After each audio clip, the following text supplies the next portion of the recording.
We don't have to start from the very beginning, but okay. Well, when were you born? Do you remember? 29th of October 1928. Yep. Up at Bowen Hills Hospital, I reckon it was, and my mother had some of the kids in Scotland and had the rest of us here. She lived at Banyo when she first came out here, Dad and her, and the three kids, Sadie, John and... No, just Sadie and John it was, and Jim. And then she had Marge down in the Virginia hospital, and she had lived at the Blunt's place, and then the Digneys took them in for a while, and then Dad was looking for work, and eventually they went up to Goodna, where I gather he got a bit of work up there, but they came back down again, and he spotted this little place up at the top of Main Avenue on Newman Road, up for sale. He found out who owned it. It was Shaw's, who had the big cattle dairy at the back here, and he let Dad put a deposit down and pay it off. And I had a younger brother, Peter, and the last of Mum's children, Maureen. And Peter and I were the best of mates, 3 years between us. And Maureen was 2 years younger than Peter. And wherever Peter and I went, we had to take Maureen with us to look after her. And we'd get up to lots of tricks. Brother and I'd make little canoes out of wrought iron, and there'd be bits of trees that we'd bring home from over in Sparks's paddock, and we'd use Dad's saws and his nails and his hammer, and to patch up any holes in the wrought iron, the roofing iron, there'd be a bitumen truck going along the road, and we'd go and scoop up some of the wet bitumen and make a little boat waterproof. He'd put a rope on it. We'd go down to the creek, which was quite flowing back then, and plenty of nice clean water in it. And he'd get me to get in the boat, and he'd push it out with his foot, and water would start lapping over and it'd be going down. I'd call out to him, pull me back, and he'd say, I just want to see if it'll keep floating. And I'd end up out of the boat. He'd pull the boat back in, and I'd have to try and get to the shore. But we had a lot of fun together. Built a tree house over in Sparks's paddock. Used to play cowboys and Indians. He'd be the cowboy, I'd be the Indian. We'd make our own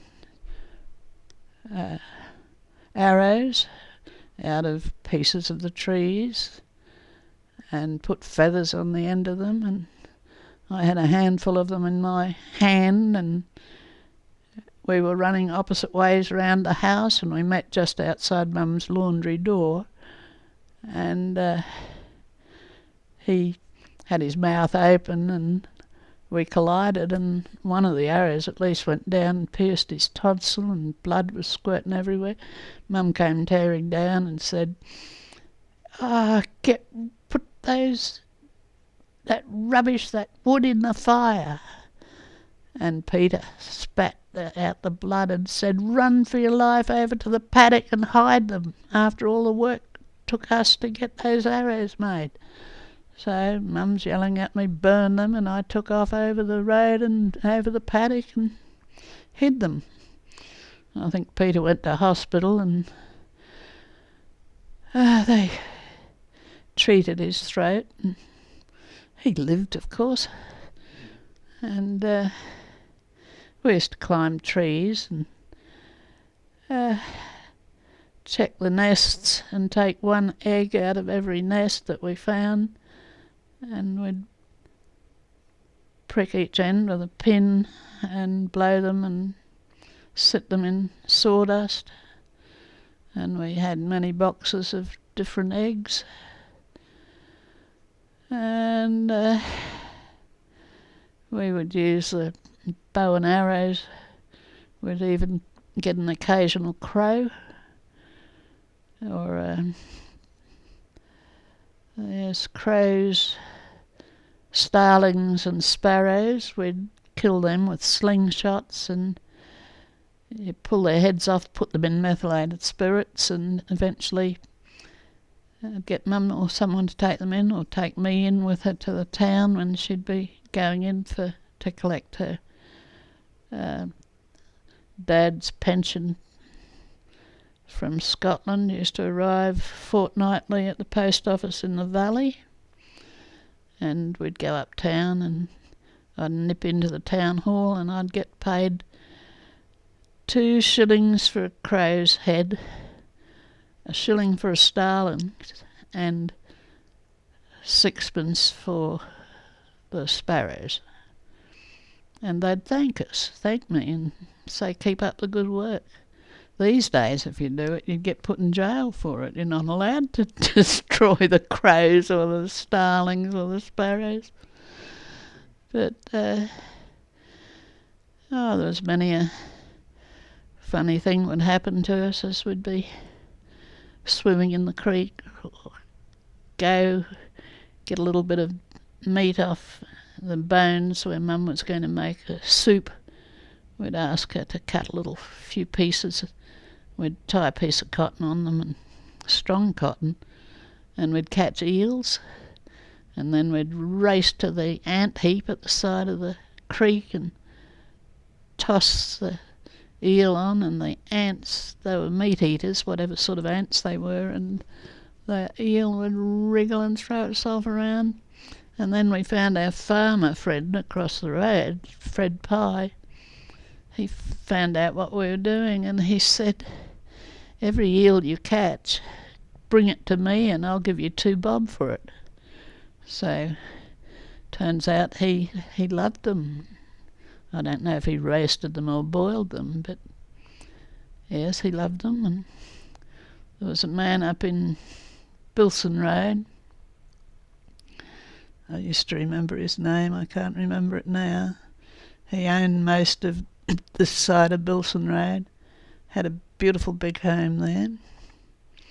His grandson, as it turns out, became a friend of Morin and Peters, and he got killed over at the garbage tip. He was a helper on a garbage truck, and he got sandwiched behind one, and another one backed into him, and he was killed. But his grandfather would pay us 2 bob for lizards. We'd take them to him. He'd cage them and feed them and everything. So that's how we'd get our pocket money. And eventually, as we got up to I'd have been about 12, and the army there was a war actually going on, and the army were over here.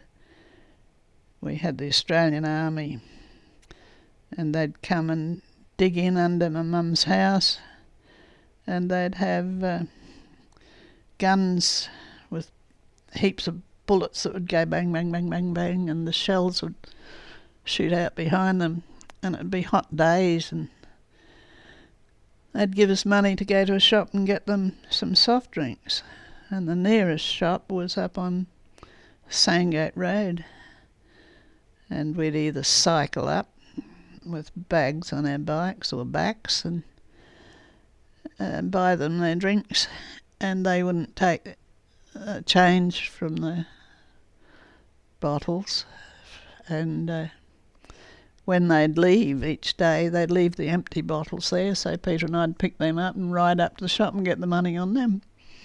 And with that money, we'd get to see a movie down at Northgate. They would show movies in Northgate Hall. I think it was a library as well on some days. And the army fellows, they dug trenches, sergeant stripe trenches, and after they eventually left, we'd go over and we'd find a tent somewhere, big marquee one of the times, and we dragged it home and we put it up on the big vacant block beside Mum's house up there. And we'd find the odd old garden outdoor table that the army had left there, and the fold-up type chairs, and we'd sit ourselves in the old tent next door to Mum's place. We'd play cards, and with the money we managed to get from taking bottles and whatnot up, collecting money on them, we'd pick bottles up everywhere around the place, get the money on them. We decided we were going to try smoking, and I was well into smoking because when I was about 5 years old, I used to wander over to the dairy next door, Fred Pye and Linda. Linda had no children, and she rather took a fancy to myself and Peter and Maureen. And I'd do the separating of the cream. He'd always separate some cream from the milk, and no doubt he'd sell the full strength milk, and then he would sell cream, and that's how he made his living.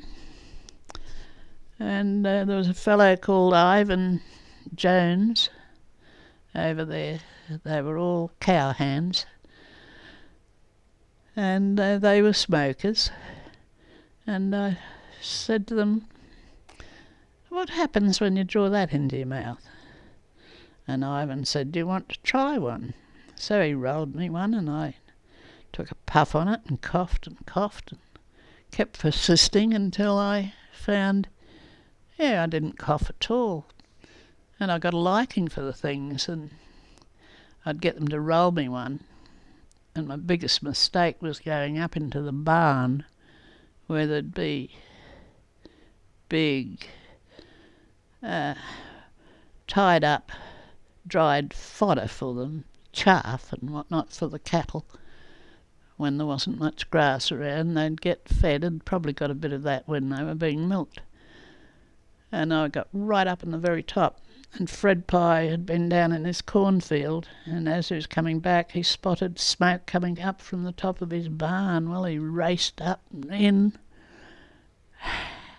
only to see me sitting up there, and he said, "Get down here." And he gave me a little tiff on the backside and said, "I don't care about your smoking, Von, but you don't get up into my barn to do it. If you dropped that little butt, the whole place could go up. Everything's so dry in here." So I never did that again, but I still kept smoking, enjoying my smokes. And I'd end up wagging it from school and stay down in the bush with whatever cowminders was out there that day, one or two of them, with the cattle all down in the bush between here and the brickyard and the creek there. They'd have their water from the creek. It was all lovely water in those days, clear. And I'd sit on the creek bank with my feet in the water, and I'd say to whoever was there that I'd share my lunch with them, school lunch, and I'd get him to roll me a smoke. And when I'd hear kids going past, I knew school was out, so I'd grab my port. Sometimes I'd have Peter with me, other times I'd have dropped him at school and he knew where I was going. He'd stay at school and he'd get off a bus at Goss Road and I'd meet up with him at the old bridge down there at Goss Road and we'd walk home together. And that was when I was fairly young, but by the time I got to grade 6 and finished it, the next year was scholarship and I didn't want to go to school anymore, and I didn't want to even finish school in grade 6. I'd had enough of it. And I wagged it for about 6 weeks, and eventually Phyllis Gurns, there were 3 daughters of Blanche and Harold Gurns, and there was Patricia, that's right, Patricia, Rhonda, and a younger one, I can't remember her name. Anyhow, Patsy called out to Mum. She stood near the letterbox and called out, and Mum and I were getting the washing off the line, and I saw Phyllis and heard Patsy, and heard her call Mum, and I raced out and I said, "Oh, Pat, what are you going to do?" And she said, "I've got a note to give to your mother." I said, "That you're a dobber." She said, "No, I'm not a dobber." She said, "I've been given a note from the teacher on and off for the last 6 weeks." She said, "I've got to give this one to her or I'm going to get into strife." So Mum went out and she got the note, and I had continued to get the washing off the line. And she said, "Von, what am I going to do about you?" I said, "Just let me leave school. I want to go to work." She said, "Jockey would never agree to letting you leave school." I said, "Well, it's either I get to leave school or I'm going to leave home." So Mum and Dad had a big discussion, and eventually he came out and thumped on the table and said, "You're not even old enough to leave school." Anyhow, Sadie had come up and she said, "Joe knows the Lord Mayor." Slaughter was his name, actually. He cuts his hair every couple of weeks, and Joe could probably get him to sign a thing. So that's how it all turned out. Joe did. The Lord Mayor signed it. It got taken to the school, and I ended up going into town to try and find work.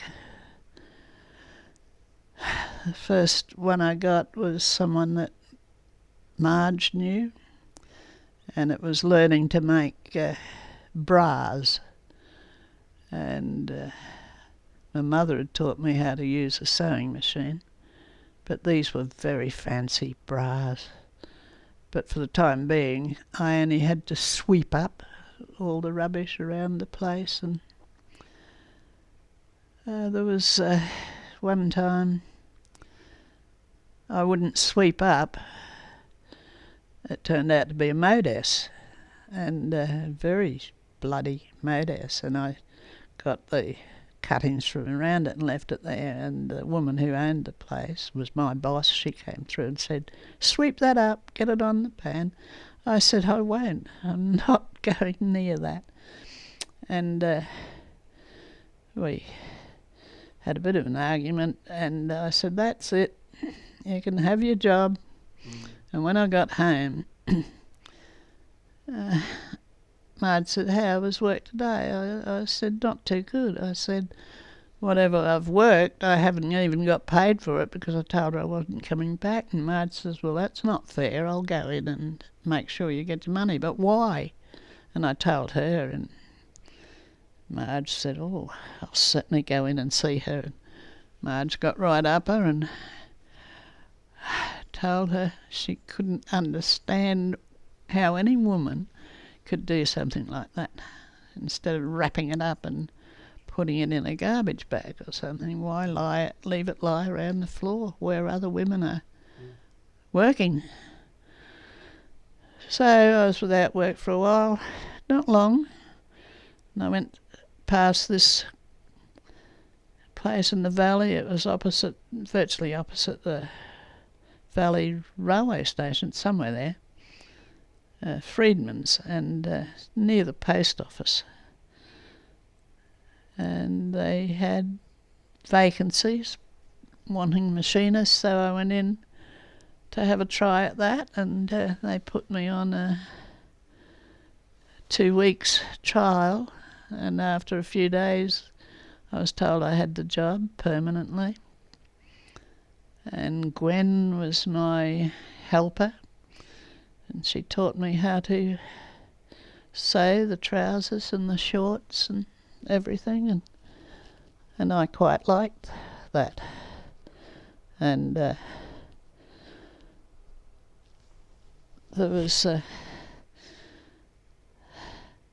old Freedman and Harry Goldman and Max Goldman, and my sister Sadie had worked there many years ago too, and she said Max Goldman was you couldn't trust him, and that her best friend in there went into the coffee room to make a cup of coffee during the morning tea break, and everyone knew that Max would try and get his hand on your breast, and he put his arm around, and she swung round with a cup of black hot coffee in her hand and just threw it in his face.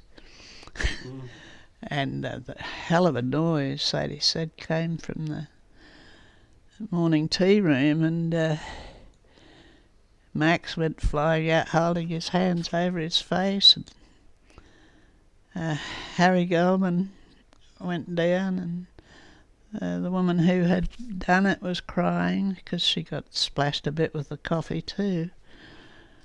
And that was, I think that virtually put a stop to Max Goldman trying to fondle the women's breasts. But when Ron started work there from when he got out of the Navy, old Max was still there, and still creepy crawly, and girls complaining about him, I believe. Then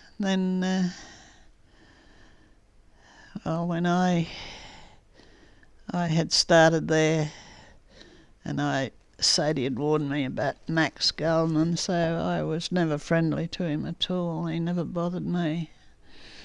I worked there for 2 or 3 years, and then on a train on the way home from Brunswick Street, between Brunswick Street and Toombul, I think, there was someone kept trying to get their fingers up my pants, and I would turn around and I couldn't see who the hell was doing it. We were standing up in a crowded train, people sitting, and I seemed to always be standing, and I thought it had to be a man, but I found out later it could have been a woman, that it's not just necessarily a man was doing it. But anyhow, I was stupid enough to tell Marge about it. When I got home I was upset, and she obviously told Mum, and next thing I knew, Mum was telling me she desperately needs me to help her at home, and that was it. I had to hand in my notice. I had been getting 13 and 6 a year, and then 19 and 6pence, and a week, yes.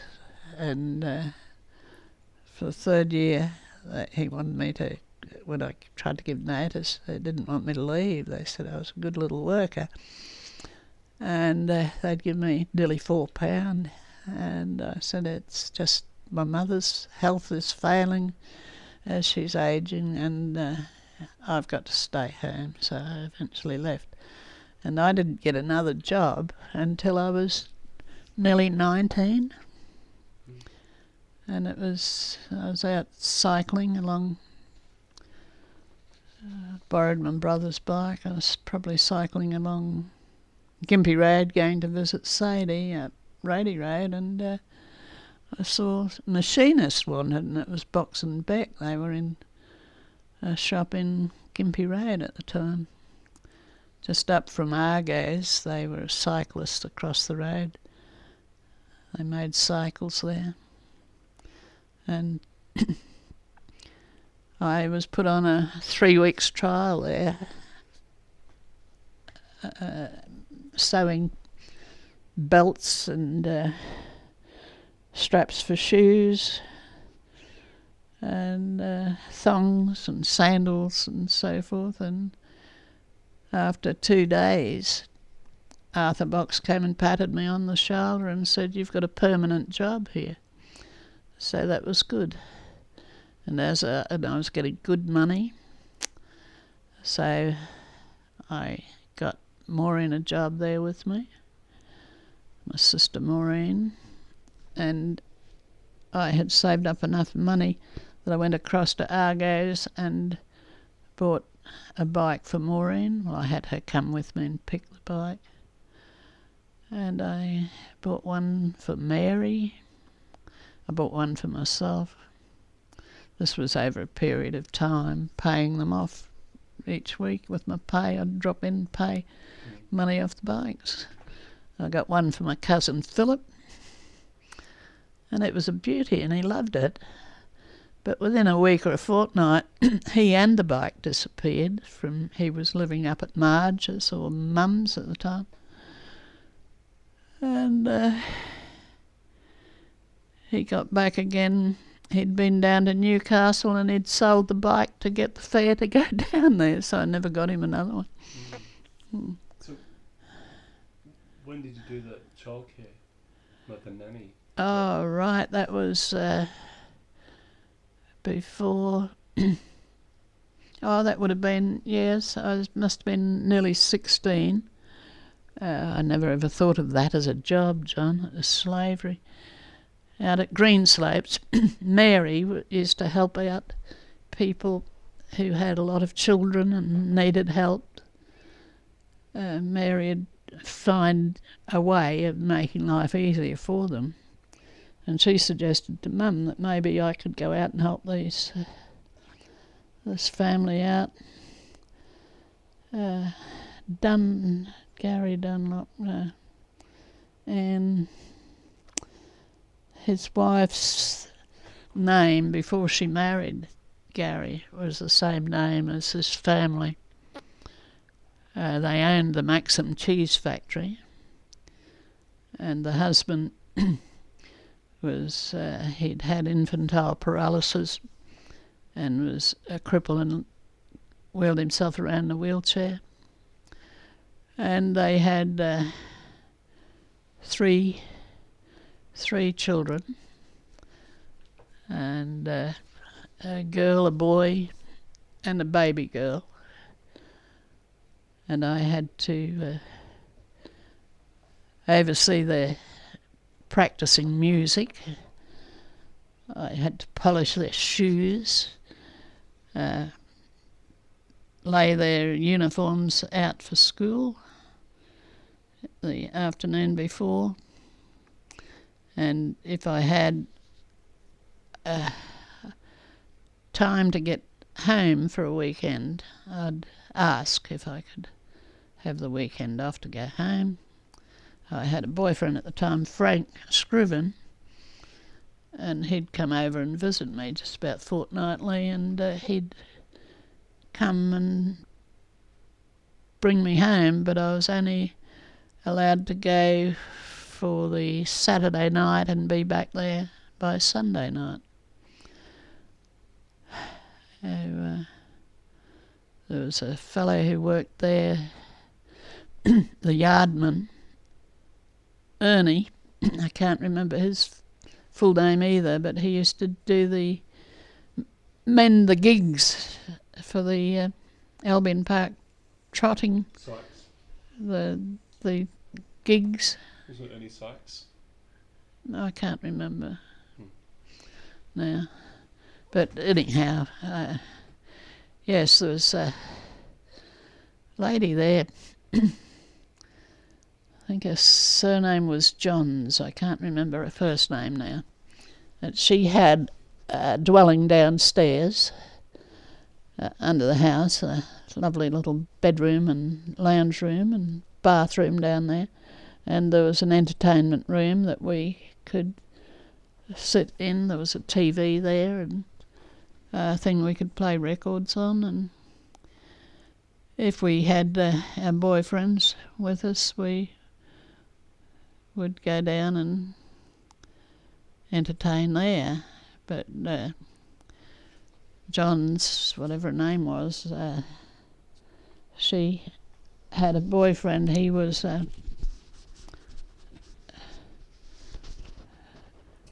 do the glasses for people, optometrist. He worked in an optometrist. I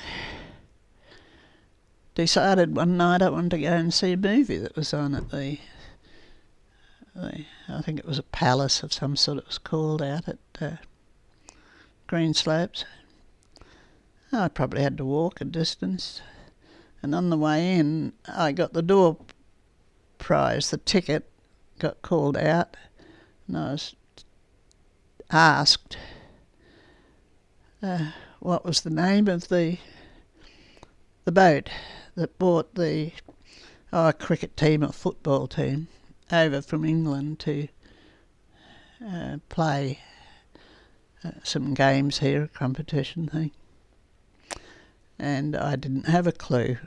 I didn't get the papers. I never got a chance to read a paper. I was always so bloody busy working with these kids. And they said, oh, well, they called out another. And the question was the name of the ship that brought them out.